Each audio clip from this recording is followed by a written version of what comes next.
अब हम देखेंगे यहाँ से, ठीक है, 64 नंबर क्वेश्चन से। ये है इंडियन हिस्ट्री।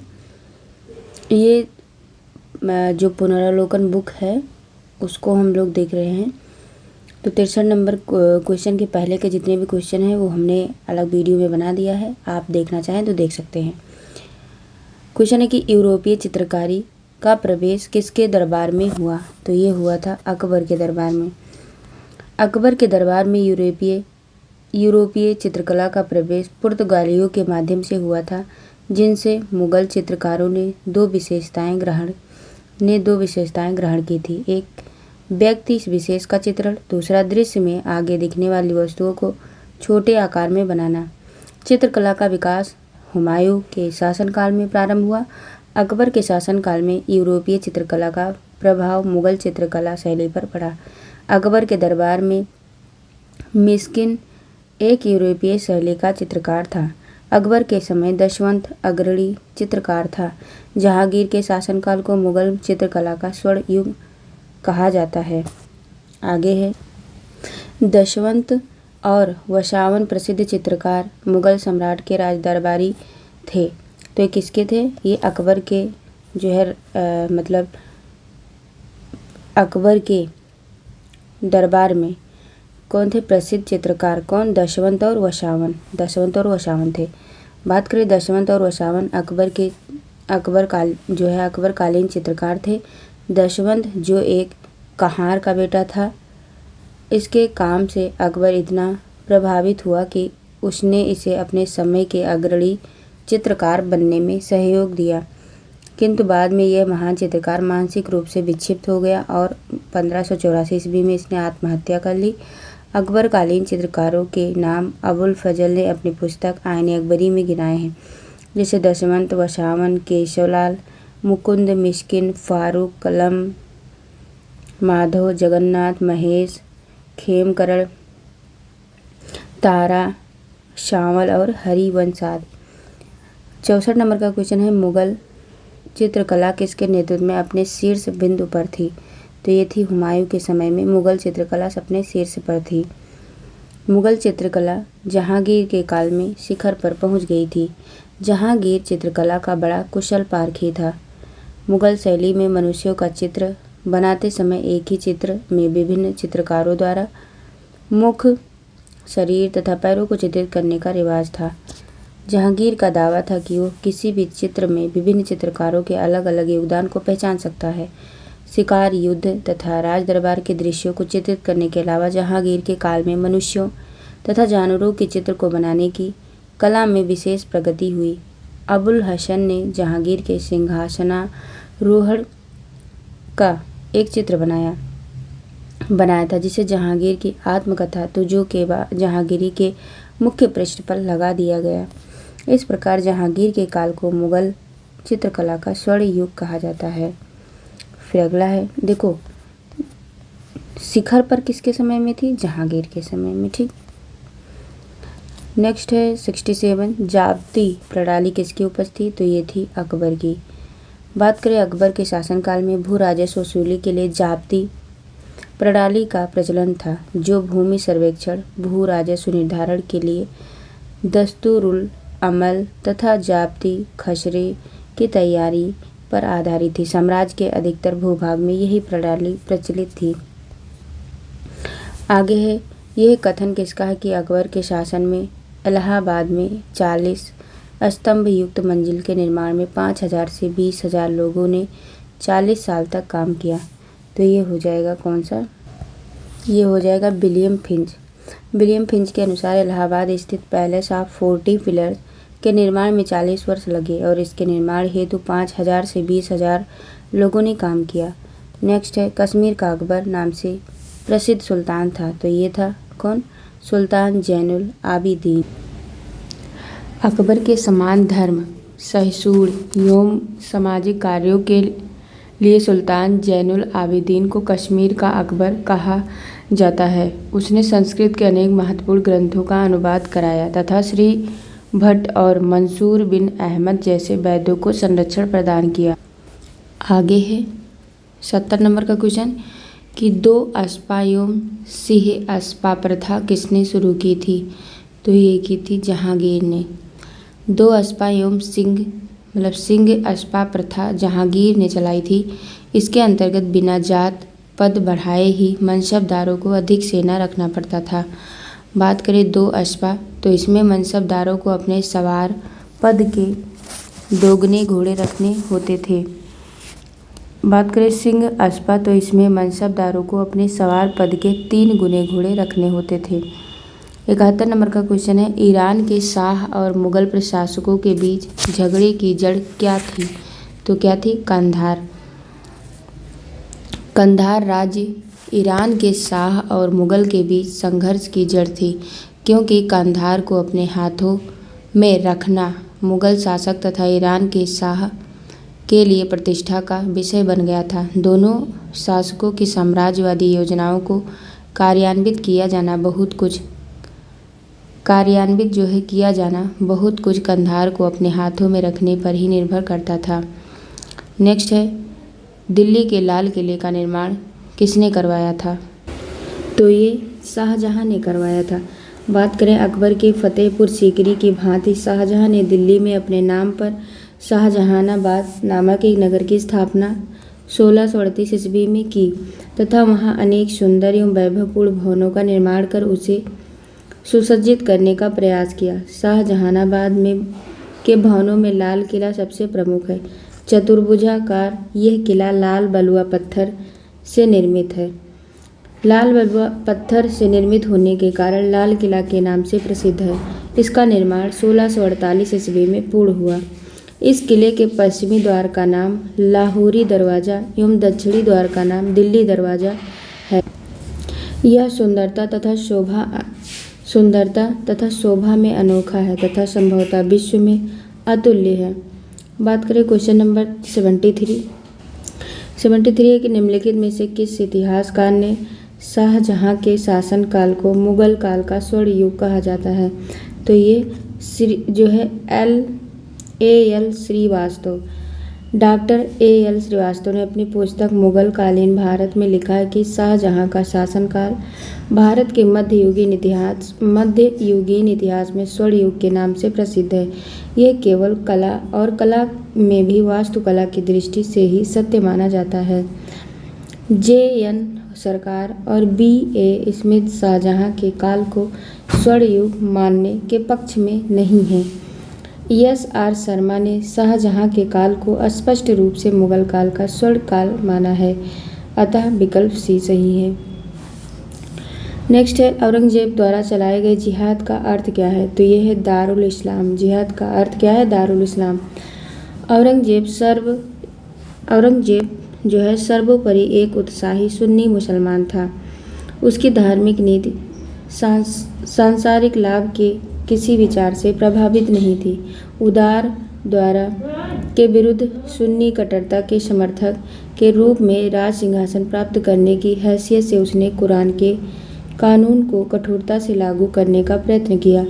इस कानून के अनुसार प्रत्येक धार्मिक मुसलमान को अल्लाह की राह में मेहनत करनी चाहिए, या दूसरे शब्दों में तब तक गैर मुसलमानी देशों जैसे मतलब दारुल हर्ब के विरुद्ध धर्म युद्ध जिहाद करना चाहिए, जब तक कि वह इस्लाम के राज यानी कि दारुल इस्लाम के रूप में परिवर्तित नहीं हो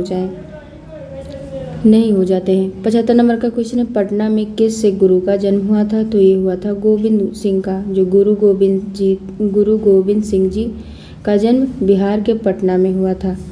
आगे देखते हैं। गुरु गोविंद सिंह सिखों के 10वें गुरु थे। इनका जन्म 1666 ईस्वी में पटना बिहार में हुआ था, जबकि इनकी मृत्यु हुई थी 7 अक्टूबर 1708 ईस्वी महाराष्ट्र नांदेड़ में हुई थी। 76 नंबर का क्वेश्चन है, मुगल प्रशासन में मुहतशिब क्या था? तो मतलब 76 नंबर का क्वेश्चन क्या है? मुहतशिब। तो मुहतशिब जो है वो लोक आचरण अधिकारी होता था। बात करें मुगल प्रशासन में मुहतशिब जन आचरण के निरीक्षण विभाग का प्रधान था। उसका कार्य प्रजा के आचरण को उच्च बनाए रखना था। प्रजा के आचरण को शुद्ध बनाए रखने के लिए अकबर ने नगरों में मदिरा की बिक्री तथा वेश्याओं का निवास निषिद्ध घोषित कर दिया। वेश्याओं को नगर से निष्कासित कर एक नए स्थान पर बसाया और उसका नाम शैतानपुरी रखा था। 77 क्वेश्चन है कि मुगल प्रशासन में मदद-ए-माश इंगित करता है, तो ये करता है विद्वानों को दी जाने वाली राजस्व मुक्त अनुदत्त भूमि। मुगल प्रशासन में विद्वानों एवं धार्मिक लोगों को दी जाने वाली राजस्व मुक्त अनुदान भूमि को मदद-ए-माश कहा जाता था। इसे जो है सयूर गाल भी कहा जाता था। दान की जाने वाली समस्त भूमि का निरीक्षण सद्र करता था तथा सद्र का यह भी दायित्व था कि इन अनुदानों का दुरुपयोग न होने पाए। यह भूमि स्थानांतरित नहीं होती थी और अनुदान ग्राही के पास वंशानुगत रूप से रहती थी। 78 नंबर का क्वेश्चन है कि मयूर सिंहासन पर बैठने वाला अंतिम सम्राट कौन था, तो ये मोहम्मद शाह था। कौन था? मोहम्मद शाह। शाहजहां द्वारा बनवाए गए प्रसिद्ध मयूर सिंहासन पर बैठने वाला अंतिम मुगल शासक मोहम्मद शाह था, क्योंकि इसके काल में नादिर शाह ने 1739 ईस्वी में भारत पर आक्रमण किया और करनाल युद्ध में मुगल सेना को पराजित किया। समकालीन लेखक आनंद राम मुखलिस के अनुसार नादिर शाह अपने साथ 60,000 रुपये, कई हजार अशरफियाँ और 1 करोड़ रुपए का सोना, 50,000 के जवाहरात, कोहिनूर तथा तख्ते ताउस यानी कि मयूर सिंहासन भी ईरान ले गया। फिर हम आगे देखते हैं। अगला क्वेश्चन है, निम्नलिखित में से किस मुगल बादशाह को वजीर गाजी उद्दीन ने दिल्ली में दाखिल नहीं होने दिया था, तो ये शाह आलम द्वितीय को दाखिल नहीं होने दिया था। शाह आलम द्वितीय का कार्यकाल 1759 से 1806 ईस्वी तक था। उसका वास्तविक नाम अली गौहर था। अपने पिता आलमगीर द्वितीय की मृत्यु के बाद अपने पिता आलमगीर द्वितीय की मृत्यु के समय वो बिहार में था। यद्यपि उसे मुगल बादशाह घोषित कर दिया गया, किंतु मुगल दरबार की गुटबाजी के चलते वो बिहार में रहा और दिल्ली का सिंहासन 1760 ईस्वी से 1771 ईस्वी तक खाली पड़ा रहा। 1772 ईस्वी में मराठों की सहायता से वो दिल्ली पहुंच सका।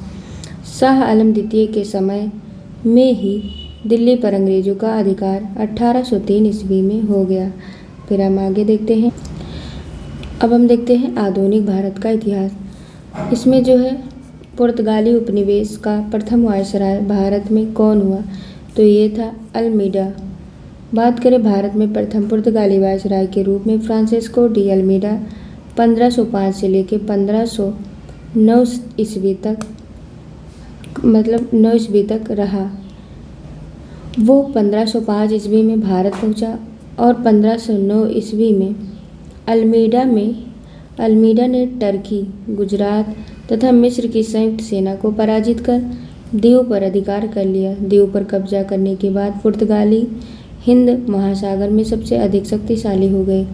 उसने अंजदीव में किला बनवाया और पुर्तगालियों के हित में कोचीन की राजगद्दी के उत्तराधिकार की समस्या का समाधान किया।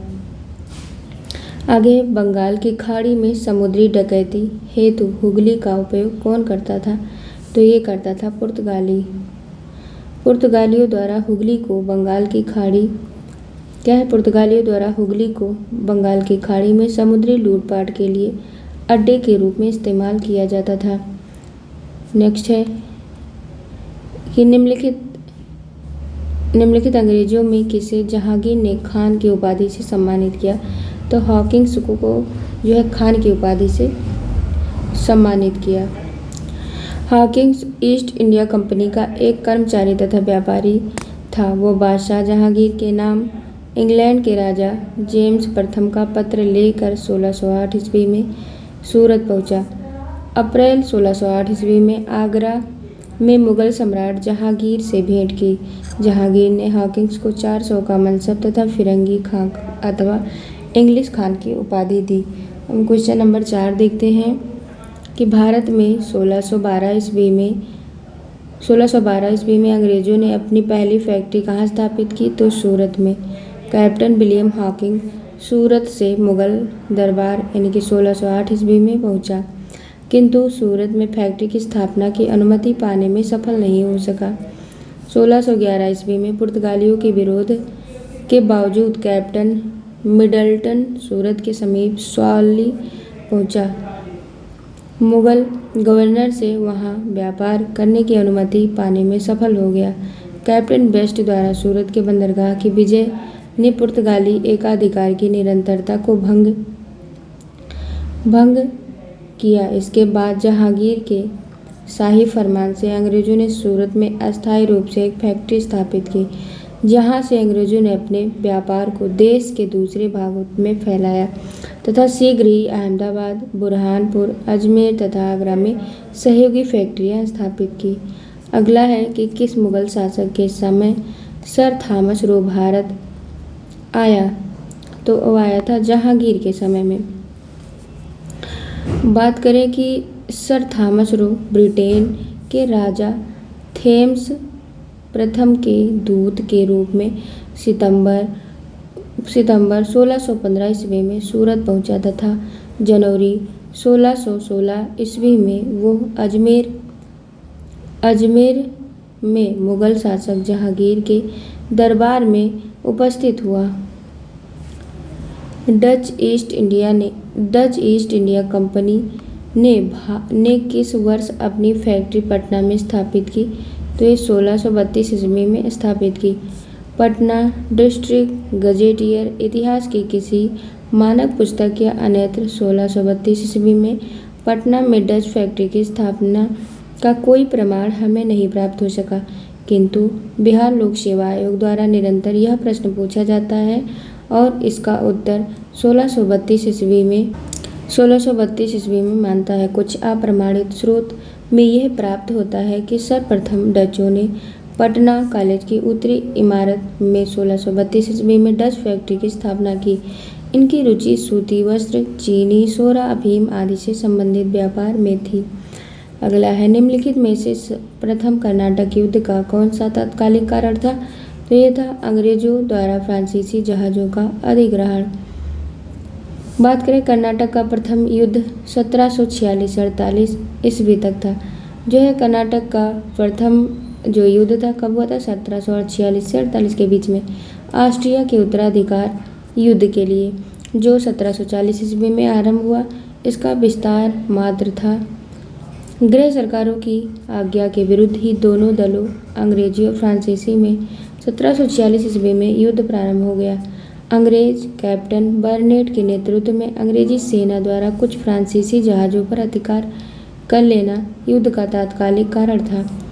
प्रथम कर्नाटक युद्ध के समय ही कर्नाटक के नवाब अनवरुद्दीन ने महफूज खां के नेतृत्व में 10,000 भारतीय सेना को फ्रांसीसियों पर आक्रमण करने के लिए भेजा। कैप्टन पैराडाइज के नेतृत्व में फ्रांसीसी सेना ने अदयार नदी पर स्थित सेंट थोमे नामक स्थान पर नवाब को पराजित किया। यूरोप में युद्ध बंद होते ही कर्नाटक का प्रथम युद्ध समाप्त हो गया। एक्स-ला-शॉपल की संधि 1748 ईस्वी से ऑस्ट्रिया के उत्तराधिकार का युद्ध समाप्त हो गया तथा मद्रास अंग्रेजों को पुनः प्राप्त हो गया। कर्नाटक का प्रथम युद्ध सेंट थोमे के युद्ध के लिए स्मरणीय है। फिर हम आगे देखें, 1760 ईस्वी का प्रसिद्ध वांडीवास का युद्ध अंग्रेजों द्वारा किसके खिलाफ लड़ा गया, तो ये फ्रांसीसियों के खिलाफ लड़ा गया। 18वीं शताब्दी में भारत में लड़े गए युद्धों का सही कालानुक्रम अगर देखा जाए तो अंबर युद्ध यानी कि अगस्त 1749 ईस्वी में, मुजफ्फर जंग, चंदा साहिब तथा फ्रांसीसियों की संयुक्त सेनाओं ने वेल्लूर के समीप अंबर यानी अंबूर नामक स्थान पर कर्नाटक के नवाब अनवरुद्दीन को पराजित कर उसकी हत्या कर दी थी। मुजफ्फर जंग दक्कन का सूबेदार बन गया। इसी उपलक्ष्य में उसने अपने हितकारी डुप्ले को कृष्णा नदी के दक्षिण भाग के मुगल प्रदेशों का गवर्नर नियुक्त कर दिया। उत्तरी सरकार के कुछ जिले वे फ्रांसीसियों को दे दिए।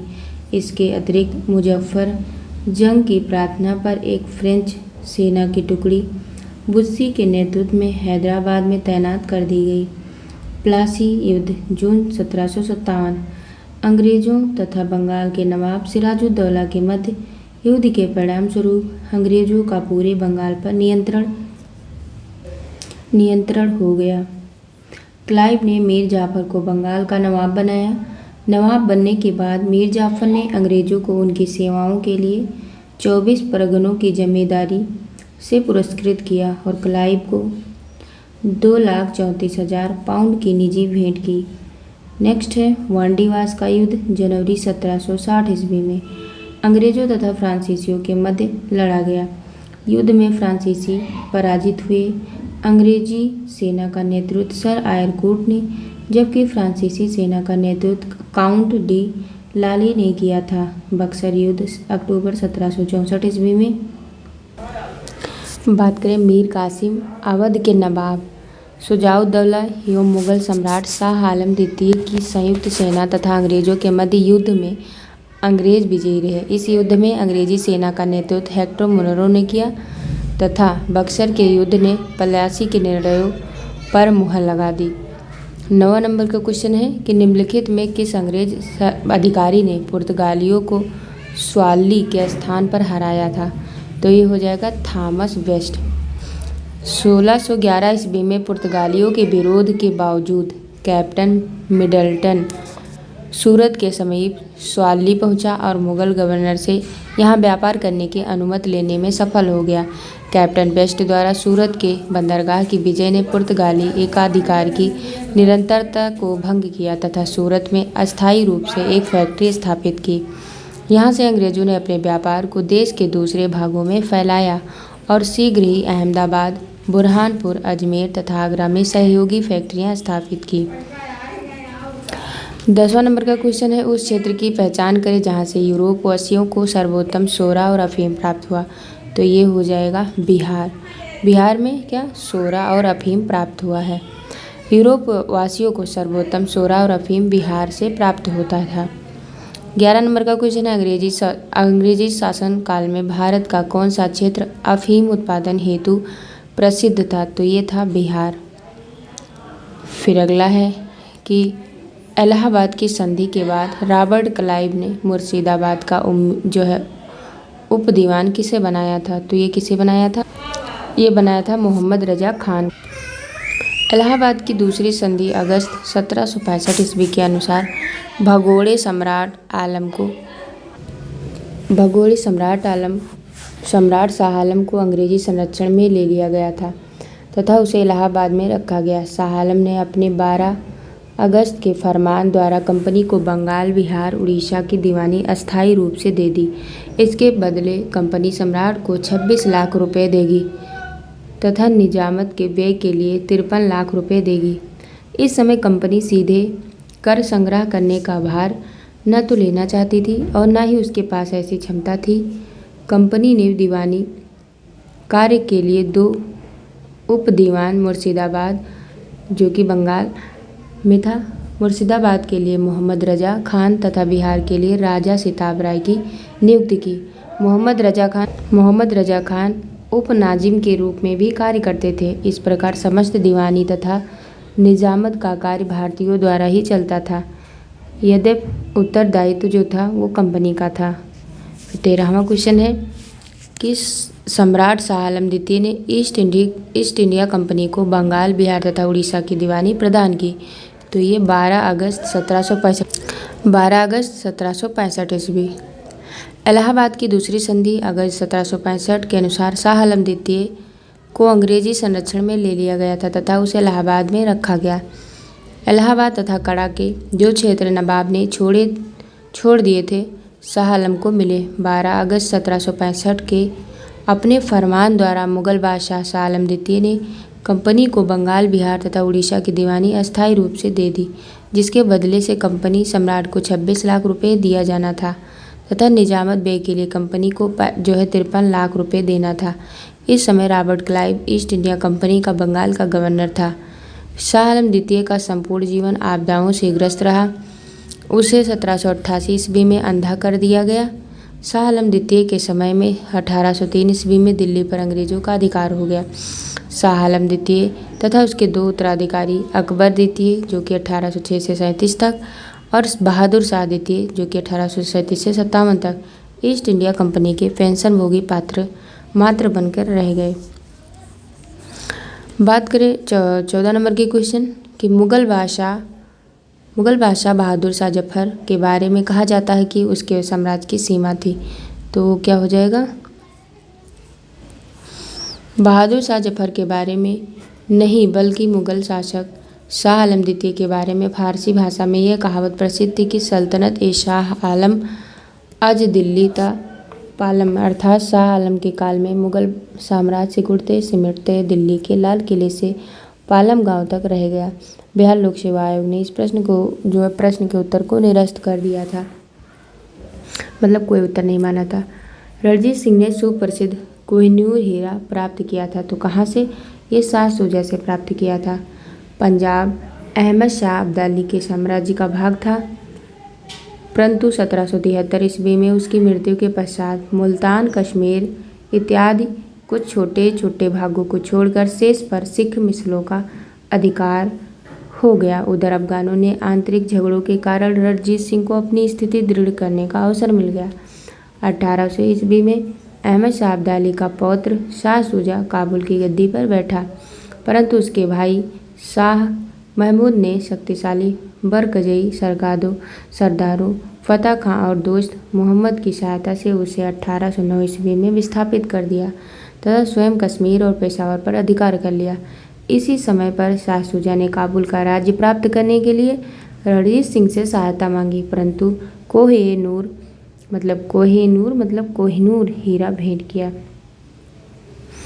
नेक्स्ट है टीपू सुल्तान ने अपनी राजधानी बनाई थी। तो ये श्रीरंगपट्टनम को बनाई थी। किसने? टीपू सुल्तान ने। बात करें टीपू सुल्तान ने श्रीरंगपट्टनम को अपनी राजधानी बनाया। यहाँ जैकोबिन क्लब की स्थापना की और उसका सदस्य बना। साथ ही उसने अपनी राजधानी में फ्रांस और मैसूर के मैत्री का प्रतीक स्वतंत्रता का वृक्ष रोपा। टीपू सुल्तान ने अपने समकालीन विदेशी राज्यों से मैत्री संबंध बनाने तथा अंग्रेजों के विरुद्ध उनकी सहायता प्राप्त करने के लिए अरब कुस्तुनतुनिया, यानी कि अभी जो कुस्तुनतुनिया का नाम क्या है, इस्तांबुल, काबुल और मॉरिशस में अपने दूत मंडल भेजे। 17 नंबर का क्वेश्चन है अंग्रेजों ने श्रीरंगपट्टनम की संधि किसके साथ की थी? तो ये अंग्रेजों ने श्रीरंगपट्टनम की संधि जो है वो टीपू सुल्तान जी के साथ की थी। बात करें तृतीय आंग्ल मैसूर युद्ध 1790 से 92 का अवसान। श्रीरंगपट्टनम की संधि मार्च 1792 द्वारा। इस संधि में क्या हुआ? मार्च 1792 द्वारा हुआ है। इस संधि में अंग्रेजों की ओर से कॉर्नवालिस तथा मैसूर से टीपू सुल्तान शामिल थे। इसके अनुसार टीपू को अपने देश का लगभग 1/2 भाग अंग्रेजों तथा उनके स्थायियों को देना पड़ा। साथ ही युद्ध के हर जाने के रूप में टीपू को 3 करोड़ रुपए अंग्रेजों को देना था। श्रीरंगपट्टनम की संधि में यह शामिल था कि जब तक टीपू 3 करोड़ रुपए नहीं देंगे तब तक उसके 2 पुत्र अंग्रेजों के कब्जों में रहेंगे। कॉर्नवालिस ने इसी संधि के बाद ये टिप्पणी की थी कि हमने अपने शत्रु को प्रभावशाली ढंग से पंगु बना दिया है तथा साथियों को भी शक्तिशाली नहीं बनने दिया।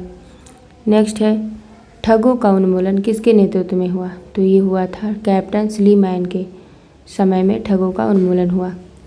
ठगों में हिंदू और मुसलमान दोनों धर्मों के अनुयायी सम्मिलित थे, परंतु वास्तव में ये लोग काली, दुर्गा तथा भवानी की पूजा करते थे। प्रायः अपने शिकार का सिर काट कर देवी के चरणों में बलि के रूप में चढ़ाते थे। उन्हें विश्वास था कि यह धंधा विधि का विधान है तथा उनके शरीर की मृत्यु उनके भाग्य में उसी प्रकार लिखी होती है। सती प्रथा के प्रश्न पर तो कुछ मतभेद था, किंतु ठगी के विषय में समस्त जनता ने सरकार का समर्थन किया।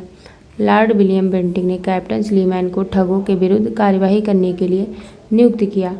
उसने लगभग 1500 ठगों को बंदी बना लिया। अनेक ठगों को फांसी दी गई, शेष को आजीवन निर्वासित कर दिया गया और 1837 ईस्वी के पश्चात संगठित रूप से ठगों का अंत हो गया। अगला, बंगाल में द्विशासन प्रणाली किसके द्वारा लागू की गई? तो ये रॉबर्ट क्लाइव के द्वारा लागू की गई। बात करें द्वैध शासन की शुरुआत बंगाल के क्लाइव के समय 1765 ईस्वी में हुई और वारेन हेस्टिंग के कार्यकाल में 1772 ईस्वी में कोर्ट ऑफ डायरेक्टर्स ने दोहरी शासन प्रणाली को समाप्त करने का निर्णय लिया तथा कलकत्ता परिषद एवं उसके प्रधान को आज्ञा दी कि वह स्वयं दीवान बने और बंगाल, बिहार और उड़ीसा के प्रबंध को अपने हाथ में ले लिया। वारेन हेस्टिंग ने दोनों उप दीवानों मोहम्मद रजा खां और राजा सिताब राय को पदच्युत कर दिया। अगला है द्वैत शासन का जनक किसे कहते हैं, तो ये उपायुक्त क्या हो जाएगा, सर लियोनेल कर्टिस को द्वैत शासन का जनक माना जाता है। किसको, सर लियोनेल कर्टिस को। सर लियोनेल कर्टिस को द्वैत शासन का जनक माना जाता है। इसमें दीवानी और विजारत यानी कि कानून व्यवस्था की जिम्मेदारी अलग कर दी गई थी। अगला क्वेश्चन है भारत में प्रथम रेलवे लाइन किस ब्रिटिश गवर्नर के समय बिछाई गई थी, तो ये हो जाएगा लॉर्ड डलहौजी। अगला है भारत में रेल निर्माण की दिशा में प्रथम प्रयास ब्रिटिश गवर्नर लॉर्ड डलहौजी द्वारा किया गया। प्रथम रेलवे लाइन 1853 ईस्वी में बम्बई से ठाणे के बीच डलहौजी के समय बिछाई गई थी। दूसरी रेल लाइन 1854 ईस्वी में कलकत्ता से रानीगंज के बीच बिछाई गई। अगला है मुंगेर का बरहिया ताल विरोध का उद्देश्य क्या था, तो ये था बकास्त भूमि की वापसी की मांग। बात करें मुंगेर के बरहिया ताल विरोध का उद्देश्य बकास्त भूमि की वापसी की मांग थी। यह आंदोलन 1936 से 38 में कार्यानंद शर्मा के नेतृत्व में चलाया गया। 1857 ईस्वी में भारत का गवर्नर जनरल कौन था, तो ये था कैनिंग। 1857 के विद्रोह के समय भारत का गवर्नर जनरल लॉर्ड कैनिंग 1856 से 62 ईस्वी तक था। लॉर्ड कैनिंग भारत में कंपनी द्वारा नियुक्त अंतिम गवर्नर जनरल तथा ब्रिटिश सम्राट के अधीन नियुक्त भारत का पहला वायसराय था। कौन, लॉर्ड कैनिंग। नेक्स्ट है अंग्रेजी भारतीय सेना में चर्बी वाले कारतूस से चलने वाली एनफील्ड राइफल कब शामिल की गई, तो ये की गई थी दिसंबर 1856 ईस्वी। कब, दिसंबर 1856 ईस्वी। दिसंबर 1856 ईस्वी में सरकार ने पुराने लोहे वाली बंदूक ब्राउन बेस के स्थान पर नवीन एनफील्ड राइफल के प्रयोग का निश्चय किया। इन राइफलों में दमदम, अम्बाला और सियालकोट में बने चर्बी युक्त कारतूसों का प्रयोग किया जाना था, जिसमें गाय, सूअर की चर्बी लगी होती थी। इस नई राइफल में कारतूस के ऊपर भाग को मुंह से काटना पड़ता था। जनवरी 1857 में बंगाल सेवा में यह अफवाह फैल गई कि चर्बी वाले कारतूस में गाय और सूअर की चर्बी है। सैनिक अधिकारियों ने इस अफवाह की जांच किए बिना तुरंत इसका खंडन कर दिया, किंतु सैनिकों को विश्वास हो गया कि चर्बी वाले कारतूसों का प्रयोग उनके धर्म को भ्रष्ट करने का एक निश्चित प्रयत्न है और यही कारतूस 1857 के विद्रोह का तात्कालिक कारण बना। अगला है 1857 के विद्रोह का नेतृत्व बिहार में किसने किया, तो बिहार में कुंवर सिंह जी ने किया था। 1857 में जगदीशपुर के विद्रोह की अगुवाई करने वाले कुंवर सिंह बिहार के आहारा जिले से संबंधित थे। जब उन्होंने अंग्रेजों के विरुद्ध विद्रोह का झंडा बुलंद किया, प्रकृति ने उन्हें अदम्य शौर्य, वीरता और सेना नायक के आदर्श गुणों से मंडित किया। इसी कारण उन्हें सही रूप से विद्रोह के दौरान बिहार का सिंह माना जाता है। उन्होंने शाहाबाद जिले में अंग्रेजों की सत्ता का तख्ता पलट दिया और अपनी सरकार स्थापित की। वो कानपुर पर संयुक्त आक्रमण के लिए नाना साहेब की मदद हेतु कालपी और आगे बढ़े। वो विद्रोह की मशाल को रोहतास, मिर्ज़ापुर, रीवा, बांदा और लखनऊ तक ले गए, जहां उनका अत्यंत सम्मानपूर्वक स्वागत किया गया। अपनी अंतिम सफलता के रूप में उन्होंने अपने गृह नगर जगदीशपुर के निकट अंग्रेजों को बुरी तरह पराजित किया। इसी युद्ध के दौरान कुंवर सिंह बुरी तरह घायल हो गए और 26 अप्रैल 1858 ईस्वी को उनकी मृत्यु हो गई। उनकी मृत्यु के बाद उनके भाई अमर सिंह ने दिसंबर 1858 तक अंग्रेजों के विरुद्ध संघर्ष जारी रखा। बिहार में 1857 के विद्रोह का नेतृत्व किसने किया, तो ये कुंवर सिंह ने किया था। जगदीशपुर के देखो कुंवर सिंह ने किया था, क्या किया था, किसने, कुंवर सिंह। जगदीशपुर के किस व्यक्ति ने 1857 के विप्लव में क्रांतिकारियों का नेतृत्व किया? तो ये कुंवर सिंह ने। अगला क्वेश्चन है, कुंवर सिंह राजा थे तो वो कहाँ के थे? हमीरपुर के थे। बिहार के शाहाबाद जिले के जगदीशपुर ग्राम में 1782 ईस्वी में जन्मे कुंवर सिंह ने जगदीशपुर की जिम्मेदारी संभाली थी। जगदीशपुर से उन्होंने 1857 के विद्रोह का नेतृत्व किया था। 26 अप्रैल 1858 को इनकी मृत्यु हो गई।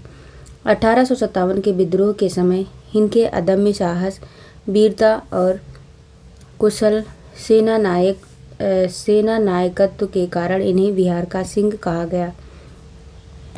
अगला है ईस्वी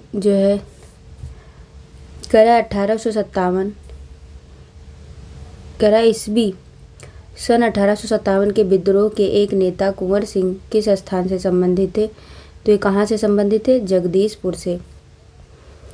कुंवर सिंह अंग्रेजों के खिलाफ 1857 के विद्रोह में किस जगह से शामिल हुए? तो वो शामिल हुए थे आरा से। 25 जुलाई 1857 को दानापुर में सैनिकों की 3 रेजिमेंटों ने विद्रोह कर दिया। 26 जुलाई को ये सैनिक आरा पहुंचे। यहाँ कुंवर सिंह ने इनका नेतृत्व स्वीकार किया। इस प्रश्न का उत्तर बिहार लोक सेवा आयोग ने पटना माना है, जबकि सही उत्तर आरा होना चाहिए। फिर अगला है, इनमें से किसने 1857 के विद्रोह में सक्रिय भाग लिया था? तो किसने लिया था? इसमें से हो जाएगा उपर्युक्त में से कोई नहीं या उपर्युक्त में से एक से अधिक। बात करें ईस्ट इंडिया कंपनी के राजनीतिक, आर्थिक और सामाजिक तथा धार्मिक कारणों के फलस्वरूप 1857 का विद्रोह प्रारंभ हुआ। लखनऊ में इस विद्रोह का प्रारंभ जून 1857 में हुआ। यहाँ पर इस विद्रोह का नेतृत्व बेगम हजरत महल ने किया था।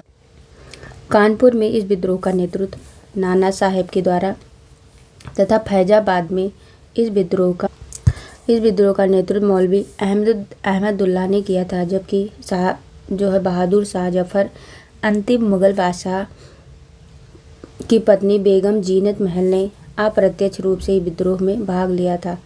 इस प्रकार दिए गए प्रश्न के सभी विकल्पों में से सबसे उचित विकल्प ई ही होगा। अगला है, पटना के 1857 के स्वतंत्रता संग्राम के नेता थे तो कौन थे? राजपूत कुंवर सिंह। पटना बिहार में जगदीशपुर के जमींदार कुंवर सिंह ने विद्रोह का नेतृत्व किया। उनकी जमींदारी कंपनी की नीतियों के कारण छिन्न हो गई थी। उन्होंने भी अपनी रोष की अभिव्यक्ति विद्रोह में कर दी थी। अगला क्वेश्चन है, 1857 के विद्रोह का बिहार में 15 जुलाई 1857 से 20 जनवरी 1858 तक केंद्र था। तो कहाँ का था? जगदीशपुर। बिहार में 1857 के विद्रोह का केंद्र जगदीशपुर था, जहाँ जमींदार कुंवर सिंह ने नेतृत्व संभाला और शाहाबाद जिले में अंग्रेजों की सत्ता का तख्ता पलटकर अपनी सरकार स्थापित की। बिहार के विद्रोह को पटना डिवीजन कमिश्नरी के कमिश्नर विलियम टेलर और बंगाल के गोलंदाज फौज के मेजर विंसेंट आयर द्वारा दबा दिया गया। बात करें 34 क्वेश्चन, जगदीशपुर के राजा थे तो कहाँ के थे? कुंवर सिंह। मतलब जगदीशपुर के राजा कौन थे? तो कुंवर सिंह थे। कुंवर सिंह बिहार में आरा जिले से संबंधित थे। आरा जिला के जगदीशपुर ग्राम के जमींदार थे, जिन्होंने वृद्धावस्था में अंग्रेजों के खिलाफ बगावत का बिगुल बजाया। विद्रोह के दौरान उन्हें बिहार का सिंह कहा गया। कुंवर सिंह ने 1857 के विद्रोह का नेतृत्व किस प्रांत से किया था? तो ये बिहार से। बिहार के 1857 के विद्रोह का नेतृत्व आरा की विशाल रियासत के विरुद्ध राजपूत जमींदार कुंवर सिंह ने किया था, जो शीघ्र ही पटना के समीप दानापुर, छोटा नागपुर, रांची, पलामू आदि सहित बिहार के कई भागों में फैल गया। कुंवर सिंह ने लंबे समय तक बहादुरी और उत्साहपूर्वक अंग्रेजों से संघर्ष किया और लगभग 10 माह लंबी सफल लड़ाइयों के बाद युद्ध में प्राप्त घाव के कारण 26 अप्रैल 1858 को शहीद हुए। आगे है, अगला है 1857 के विद्रोह का नेतृत्व बिहार में किसने किया था? तो ये किया था कुंवर सिंह ने। बिहार में 1857 के विद्रोह का नेतृत्व किसने किया? तो ये किया था किसने? जो है कुंवर सिंह ने। निम्नलिखित में से कौन 1857 के विद्रोह में अंग्रेजों का सबसे कट्टर दुश्मन था? तो ये मौलवी अहमदुल्ला शाह था। कौन था? मौलवी अहमदुल्ला शाह। मौलवी अहमदुल्ला शाह ने फैजाबाद में विद्रोह को अपना नेतृत्व प्रदान किया। ये अंग्रेजों के सबसे कट्टर दुश्मन थे। वह मूलतः तमिलनाडु में अरकाड के रहने वाले थे, पर वह फैजाबाद में आकर बस गए। उन्होंने भारत के विभिन्न धर्मानुयायियों का आह्वान करते हुए कहा कि सारे लोग काफिर अंग्रेजों के विरुद्ध खड़े हो जाओ और उन्हें भारत से बाहर खदेड़ दो। इनके बारे में अंग्रेजों ने कहा कि अदम्य साहस के गुणों से भरपूर और दृढ़ संकल्प वाले व्यक्ति तथा विद्रोहियों में सर्वोत्तम सैनिक हैं। इनकी गिरफ्तारी के लिए ब्रिटिश सरकार ने 50,000 रुपये का इनाम रखा है। अगला है 1857 के विद्रोह को किस उर्दू कवि ने देखा था? तो ये हो जाएगा गालिब। 1857 के विद्रोह को मिर्जा गालिब ने स्वयं अपनी आंखों से देखा था। अगला है कौन ईस्ट इंडिया कंपनी के सिपाहियों को विद्रोही बनाने का कारण नहीं था? तो ये डी नहीं था, बाकी था। कौन कौन सा था? तो ये था ईसाई धर्म फैलाने के लिए कंपनी के अधिकारियों का प्रयास, जहाज पर यात्रा करने के लिए सिपाहियों को आदेश और भत्ते की रोकथाम, अधिकारियों की अक्षमता। फिर आगे है अंग्रेज अधिकारियों की अक्षमता ईस्ट इंडिया कंपनी के सिपाहियों को विद्रोही बनाने का कारण नहीं था। इन्हीं अधिकारियों की योग्यता के बल पर अंग्रेजी हुकूमत ने लगभग 90 वर्ष में पूरे भारत पर कब्जा कर लिया था। इसके अतिरिक्त अन्य सभी कारण सिपाहियों को विद्रोही बनाने में सहायक थे। अगला है कि निम्नलिखित वर्गों में किसने 1857 के विद्रोह में भाग नहीं लिया? तो ये किसने नहीं लिया था? साहूकार ने नहीं भाग लिया था और जमींदार ने भाग नहीं लिया था। बात करें 1857 का विद्रोह बहुत बड़े क्षेत्र में फैला हुआ था और इसे जनता का व्यापक समर्थन प्राप्त था। फिर भी पूरे देश को या भारतीय समाज के सभी अंगों तथा वर्गों को अपनी लपेट में नहीं ले सका। यह दक्षिणी भारत तथा पूर्वी और पश्चिमी भारत के अधिकांश भागों में नहीं फैल सका। भारतीय रजवाड़ों के अधिकांश शासक तथा बड़े जमींदार पक्के स्वार्थी तथा अंग्रेजों की शक्ति से भयभीत थे और वह अंग्रेजों वह विद्रोह में शामिल नहीं हुए। इसके विपरीत ग्वालियर के सिंधिया, इंदौर के होलकर, हैदराबाद के निजाम, जोधपुर के राजा, भोपाल के नवाब, पटियाला, नाभा और जींद के सिख शासक तथा पंजाब के दूसरे सिख सरदार, कश्मीर के महाराजा तथा दूसरे अनेक सरदारों और बड़े जमींदारों ने विद्रोह को कुचलने में अंग्रेजों की सक्रिय सहायता की। गवर्नर जनरल कैनिंग ने बाद में टिप्पणी की, इन शासकों ने तूफान के आगे बांध की तरह काम किया, वरना यह तूफान एक ही लहर में हमें बहा ले जाता। फिर अगला है बात करें व्यापारियों और शिक्षित वर्ग ने कलकत्ता और बम्बई में सभाएं कर अंग्रेजों की सहायता के लिए प्रार्थना की। उच्च तथा मध्य वर्गों के अधिकांश लोग विद्रोहियों के आलोचक थे। विद्रोह में शामिल अवध के बहुत से तालुकदारों यानी कि बड़े जमींदारों ने अंग्रेजों से यह आश्वासन पाकर कि उनकी जागीरें वापस दे दी जाएंगी, विद्रोह से किनारा कर लिया। ग्रामीण जनता के हमलों का निशाना सूदखोर थे, इसीलिए वे स्वाभाविक तौर पर विद्रोह के शत्रु हो गए। आधुनिक शिक्षा प्राप्त भारतीयों ने भी विद्रोह का साथ नहीं दिया। शिक्षित भारतीय देश का पिछड़ापन समाप्त करना चाहते थे। उनके मन में यह गलत विश्वास भरा था कि अंग्रेज आधुनिकीकरण के ये काम पूरा करने में उनकी सहायता करेंगे। नेक्स्ट है निम्नलिखित में से कौन सा कथन सही है? तो ये हो जाएगा पहला सही हो जाएगा। 1857 में दरभंगा, डुमरांव और हटवा के महाराजाओं और उनके साथी जमींदारों ने आदमी तथा पैसे से अंग्रेजों की मदद की थी।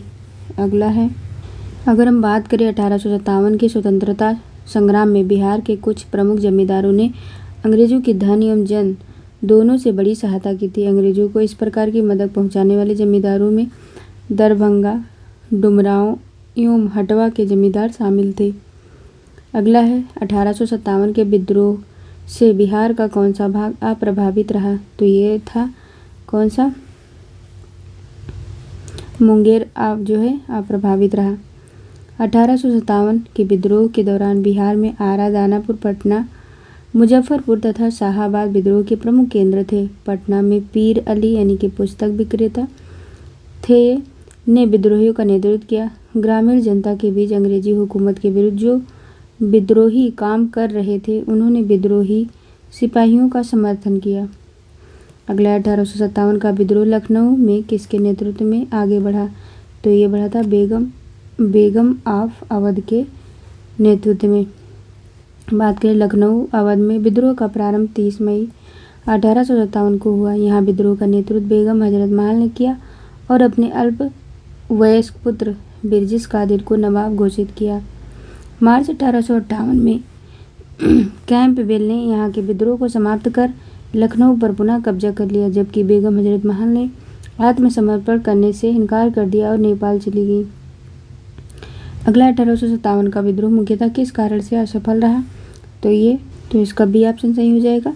किसी सामान्य योजना और केंद्रीय संगठन की कमी के वजह से असफल रहा। जो है 1857 के विद्रोह की असफलता का मुख्य कारण किसी सामान्य योजना एवं केंद्रीय संगठन की कमी थी। विद्रोहियों के नेताओं में कोई संगठन की भावना देखने में नहीं आई। 82 वर्षीय बहादुर शाह जफर बहादुर शाह कमजोर था, उसके द्वारा विभिन्न सरदारों का आह्वान करना काफी नहीं था। साथ ही विद्रोहियों ने वीरता तो दिखाई और सरकार का विनाश करने पर में तुले हुए भी प्रतीत होते थे, किंतु ऐसा करने के लिए उनके पास किसी सुनियोजित कार्यक्रम का पूर्ण अभाव था। उनमें अनुशासन की कमी भी थी और कभी कभी तो अनुशासित सेना के बजाय दंगाई भीड़ की तरह व्यवहार करते थे। विदेशी सेना के प्रति एक साझी घृणा को छोड़कर और कोई संबंध सूत्र नेताओं के बीच नहीं था। किसी क्षेत्र विशेष से ब्रिटिश सत्ता को उखाड़ फेंकने के बाद उन्हें पता भी नहीं होता था कि उनकी जगह किस प्रकार की राजनीतिक सत्ता या संस्थाएं स्थापित की जाए।